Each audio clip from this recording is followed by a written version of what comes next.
Assalamu alaikum class 5. Welcome to our first social studies lesson. Today we begin with the fundamental topic of citizenship. Before we dive into the detail, it is essential that we first understand what citizenship actually means and why it is important for everyone of us. Social studies में हमारा first chapter है citizenship और chapter को start करने से पहले मैं आपको इलेबोरेट करना चाहती हूँ सिटीज़नशिप का मीनिंग, ताकि आपको इस चैप्टर को समझने में और पढ़ने में आसानी रहे। सिटीज़न मीन्स शहरी एंड सिटीज़नशिप मीन्स शहरियत। किसी भी इलाके में किसी भी मुल्क में रहने वाले इंसान को उस मुल्क की शहरियत हासिल होती है। तो जब इंसान को शहरियत हासिल होती है तो उस पर कुछ रिस्पॉन्सिबिलिटीज़ भी इम्प्लीमेंट होती हैं और उसके कुछ राइट्स भी होते हैं। राइट्स की तरफ हम बाद में जाएंगे, पहले हम एक्चुअली सिटीज़नशिप की डेफिनेशन को पढ़ते हैं। Citizenship is the status of being a member of a particular country. Okay, it isn't just a label, but it is a special relationship between an individual and a state. सिर्फ ये एक tag नहीं है, ये एक आपको label नहीं दिया जाता कि आप किसी भी मुल्क के शहरी हैं, बल्कि ये आपके लेबल से ज़्यादा आपका एक रिलेशनशिप होता है जो कि एक इंसान के दरमियान और एक गवर्नमेंट के दरमियान होता है। इसके दो बेसिक पार्ट्स हैं हमारे पास, यानी कि सिटीज़नशिप में हमारे पास सबसे पहला बेसिक पॉइंट जो है वो है rights and the second one is responsibilities. तो पहले मैं आपको राइट्स को थोड़ा सा एलेबोरेट कर दूँ। These are the protection and benefits the country provides to you.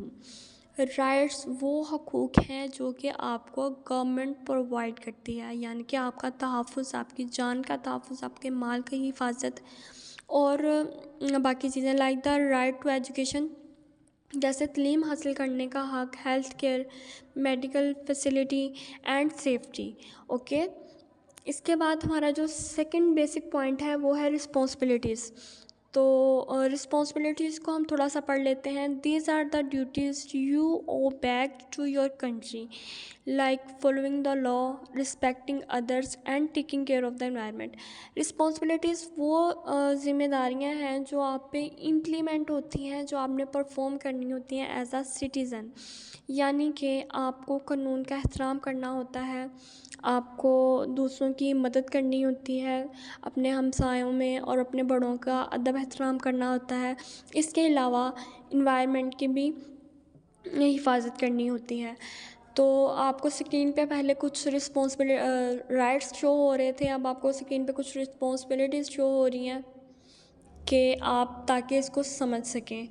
अब as a student how you perform your responsibilities and what's your right, just like being a student in our school means you have the right to learn and play, while your responsibility is to follow school rules। आप एक school में जब, जैसे मैं आपको पढ़ा रही हूँ, तो आपके स्कूल में अगर आप कम्युनिटी लेवल पे देखें तो आपके कुछ राइट्स भी हैं, कुछ आपकी रिस्पॉन्सिबिलिटीज़ भी हैं। राइट्स में आपके पास है लर्न, यानी कि सीखने का राइट, पढ़ने का राइट, और इन योर लेजर टाइम आप खेल भी सकते हैं। इसके अलावा अगर हम रिस्पॉन्सिबिलिटीज़ को देखें तो रिस्पॉन्सिबिलिटीज़ में आपके पास आता है to follow the school rules, school के रूल्स को फॉलो करना, उनको फुलफ़िल करना, अपने टीचर्स की बात मानना, टीचर्स की रिस्पेक्ट करना, उनके ऑर्डर्स को ओबे करना। तो ये कुछ रिस्पॉन्सिबिलिटीज़ हैं जो एज अ स्टूडेंट आप पे इम्प्लीमेंट होती हैं। Being a citizen means you are a part of the team of your country. आप as a team player work कर रहे होते हैं अपने कंट्री के लिए।